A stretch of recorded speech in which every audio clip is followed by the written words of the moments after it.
નમસ્કાર દર્શક મિત્રો, તહેલકા ન્યૂઝમાં આપ સૌનું હાર્દિક સ્વાગત છે। આજ રોજ તારીખ 21 મે 2024ના દિને વલસાડ ખાતે રેવન્યુ શેરપડતર જમીનની સાથણી ઝુંબેશથી કાયમી ધોરણે નામે કરી આપવા બાબતે ધરમપુર તાલુકાના 12 ગામોની 800થી વધારે અરજદારોની રજૂઆત કલેક્ટર શ્રી વલસાડને સ્થાનિક આગેવાનો સાથે કરવામાં આવી।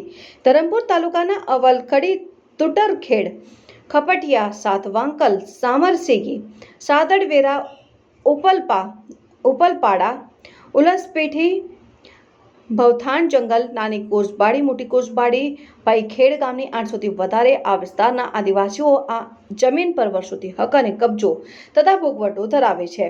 ખેડૂતો પાસે આ જમીન સિવાય પોતાની આજીવિકા માટે અન્ય કોઈ જમીન નથી, જે બાબતની આજે કોસબાડી ગામના માજી સરપંચ શ્રી ગુલાબભાઈ, અવલખડી માજી સરપંચ શ્રી નર્મદભાઈ, તાલુકા પંચાયત સભ્ય શ્રી કાળુભાઈ, સામરસીગી ગામના સામાજિક આગેવાન સોમાભાઈ, સાતવાકલ ગામના આગેવાન નથુભાઈ, નાની કોસબાડી ગામના આગેવાન આનંદભાઈ પાડવી સાથે રજૂઆત કરવામાં આવી। ધરમપુર તાલુકા પંચાયત આદિવાસી અપક્ષ સદસ્ય કલ્પેશભાઈ।